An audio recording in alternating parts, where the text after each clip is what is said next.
అందరికీ నమస్కారం.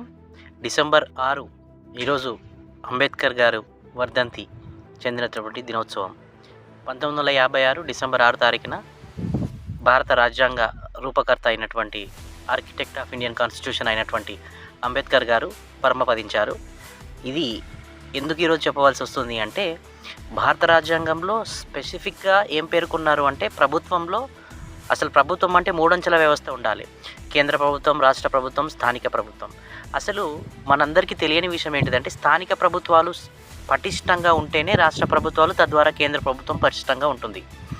కానీ దురదృష్టవశాత్తు రాష్ట్ర ప్రభుత్వాలు, కేంద్ర ప్రభుత్వాలు గ్రామీణ స్థాయిలో ఉండేటటువంటి ఈ పంచాయతీరాజ్ వ్యవస్థని అన్యాయం చేయడం వల్ల చాలామంది మనం చూస్తున్నాం. సర్పంచులు ఊరేసుకొని చచ్చిపోవడము, అప్పుల బాధతో ఏమేమో చేసుకోవడం చూస్తున్నాం. ఇప్పుడు మన తెలంగాణలో మూడు దశల వారీగా ఎన్నికలు జరుగుతున్నాయి. కాబట్టి గ్రామస్తులు అందరూ ప్రతి గ్రామంలో 12,751 గ్రామాల్లో ఎన్నికలు జరుగుతున్నాయి 3 విడతల లోపల. కాబట్టి అందరూ ఆలోచించవలసిన విషయం ఏమిటి అంటే, అసలు పోటీ ఎవరికి? మన గ్రామంలోనే 2 లేదా 3 వ్యక్తులకు మధ్య. గెలిచేదెవరు? మన గ్రామం వ్యక్తే. ఓడేదెవరు? మన గ్రామం వ్యక్తే. కాబట్టి అనవసరమైన డబ్బులు వాళ్ళు పెట్టుకోవడం దేనికి? మనమే డబ్బులు తీసుకోకుండా ఓటు నిజాయితీగా వేస్తే సరిపోతుంది కదా. వార్డు మెంబర్ నుంచి సర్పంచ్కి నిజాయితీ గల వ్యక్తిని ఎన్నుకుంటే వీళ్ళు నిజాయితీగా, ధైర్యంగా జిల్లా పరిషత్లో, మండల పరిషత్లో నుంచి డబ్బులు తీసుకురాగలుగుతారు గ్రామ అభివృద్ధి కోసం.